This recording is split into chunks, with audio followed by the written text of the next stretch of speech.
அஸ்ஸலாமு அலைக்கும் வரஹ்மத்துல்லாஹி வரகாத்துஹு. பிஸ்மில்லாஹிர் ரஹ்மானிர் ரஹீம்.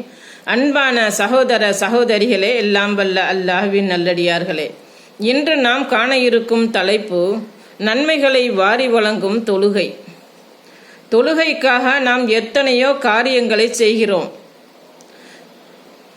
பல் துலக்குகிறோம், உழு செய்தல், பள்ளியை நோக்கி நடந்து செல்லுதல், பாங்கிற்கு பதில் சொல்லுதல், தொழுகைக்காக காத்திருத்தல், வரிசையில் நிற்பது, குனிவது, சுஜூத் செய்வது போன்ற பல செயல்களை செய்கிறோம். இவை ஒவ்வொன்றிற்கும் எப்படிப்பட்ட சிறப்புகள், எவ்வளவு பாக்கியங்கள் என்பதை ஒருவன் அறிந்து கொண்டால் தொழுகை என்ற வணக்கம் வாரி வழங்கும் ஒரு வற்றாத ஜீவநதி என்பதை தெளிவாக விளங்கிக் கொள்ள முடியும். தொழுகைக்காக நாம் செய்யும் ஒவ்வொரு செயலுக்கும் எப்படிப்பட்ட சிறப்புகளை அல்லாஹும் அல்லாஹ்வின் தூதரும் வாக்களித்துள்ளார்கள் என்பதை நாம் ஒவ்வொன்றாக காண்போம். இறைநேசத்தை பெற்றுத்தரும் தூய்மை.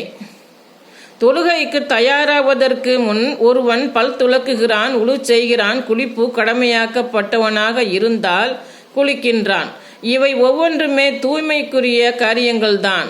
இவை நம்முடைய உடலுக்கு தூய்மையை தருகின்றன. இதன் மூலம் நாம் இவ்வுலகில் அறிய முடியாத பல நன்மைகளை பெறுகிறோம்.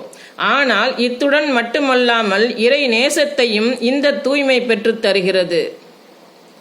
திருந்திக் கொள்வோரை அல்லாஹ் விரும்புகிறான், தூய்மையாக இருப்போரையும் விரும்புகிறான் என கூறுவீராக. அல் குர்ஆன் அத்தியாயம் 2 வசனம் 222. ஆரம்ப நாள் முதல் இறையச்சத்தின் அடிப்படையில் நிர்மாணிக்கப்பட்ட பள்ளிவாசலே நீர் வணங்குவதற்கு தகுதியானது. அதில் தூய்மையை விரும்பும் ஆண்கள் உள்ளனர். அல்லாஹ் தூய்மையானவர்களை விரும்புகிறான். அல் குர்ஆன் அத்தியாயம் 9 வசனம் 108. ஈமானில் பாதி தூய்மை.